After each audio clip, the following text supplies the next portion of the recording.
Ik ben Marvin van Camping Terrorist en ik laat je een liedje horen. Er zat een monster op de play, ik schopte hem van de af. Ik trapte hem toen knock-out en toen schopte ik hem naar de juwelier. Maar toen deed die juwelier een zak om zijn kop en ik sloeg hem in zijn noten. Ik sloeg hem in zijn noten. Maar de juwelier, die zei van, wat doe je dan nou weer?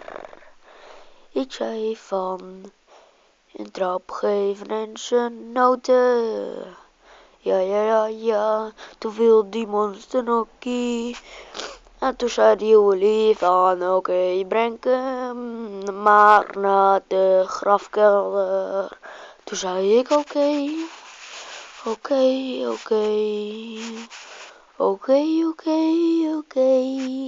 Ik zet je fucking op een kanker.